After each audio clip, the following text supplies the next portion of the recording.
Well, you guys break up. Right. Actually, we don't break up. Me and Buff stay together. Yeah, you guys stay together, but Markie Dee Buff ends up went leaving his the group. way. Yeah. Okay, so right around 1990, Buffy had a son with female rapper Queen Pen, Right. who was featured on the song "No Diggity." Right. That was her big break. Right. So then in 1991, you guys came out with your seventh album, Mack Daddy, Yeah. which was just you and Buff Love. Right.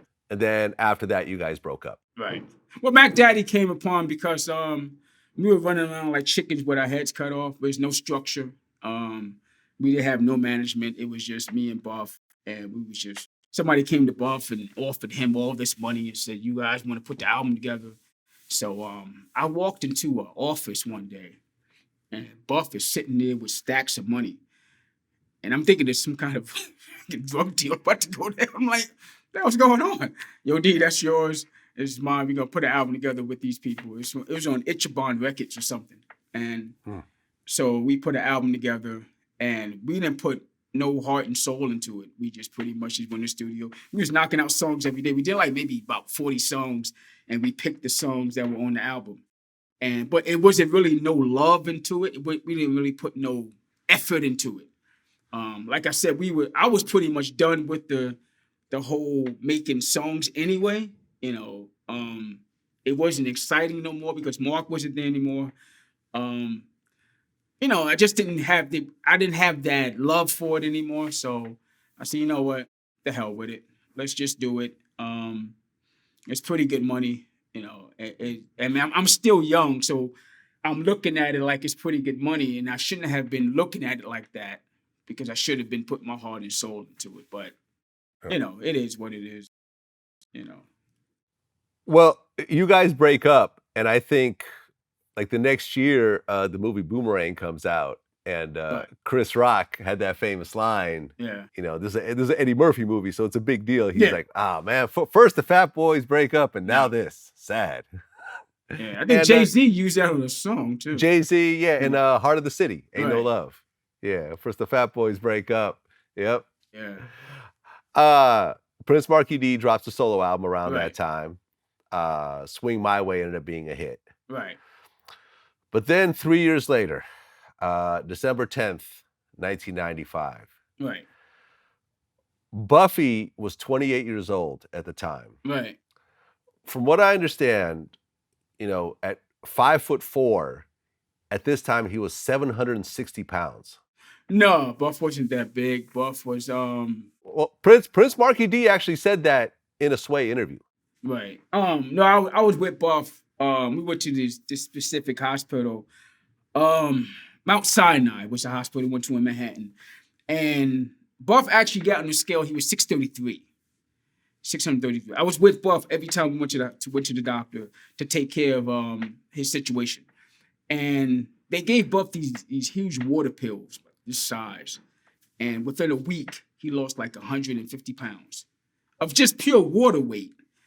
And but it wasn't the weight that killed him. That's what a lot of people think when they think of Buff passing away. It wasn't the weight.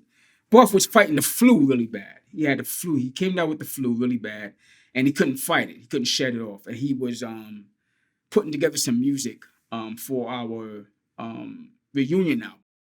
So we was about to put a reunion album together. Mark was doing stuff on his behalf, and Buff was putting some stuff together. I had just saw Buff the day before he passed away. Buff passed away on a Saturday. I saw him Friday. And when I left Buff's house, like this strange feeling came over me. I'm driving back to my crib, and this strange feeling came over me, like something was wrong, and I couldn't shake it. And so I got a phone call like maybe 1:15, 1:20 in the morning. And my phone just kept ringing. And I finally, it went to voicemail, and answered it through the voicemail. I'm known for not answering my phone, even back then. But I answered the voicemail, and Mark was like, yo, get to Buff's crib. He's not breathing. I'm like, he's not breathing. So I jumped in my car, and I'm driving like damn near 120. And I hit this huge pothole and bust my whole bedpan or whatever. Oil is flying out everywhere.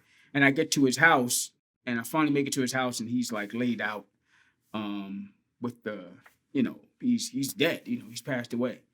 So we trying to get his son back upstairs, his nephew, because they're like, you know, little kids. And I didn't even break down and cry. I was just sitting there, just looking at his body, whatever. I just couldn't believe it. At the same time, it was like I said, that feeling that I had, it was like I couldn't shake it, and you know, it was a sad situation because, like I said, we grew up together. We had fame together, and for it to come to this, you know, it was a really sad situation. Yeah, I mean, Now I felt 28 years really old. bad for his mother and his father because they loved Buff. That was their heart. You know what I mean? Yeah. Sad. I mean, like I said, 28 years old. He didn't even get to touch 30. Yeah, he was very young. You know, but I mean, regardless of the flu, being 5'4", 633 pounds, you know, your body is not really prepared to deal with, you know, hardships. Yeah, I mean, if listen, anything can. I've heard of a guy a figure skater who was 6'2", 200 pounds of pure muscle, dying of a heart attack. So, you know, anything can happen. You know what I'm saying? It's just, you know, it doesn't have to do all the time with health. It could just, something could just come on and boom, you know, there you go. Yeah.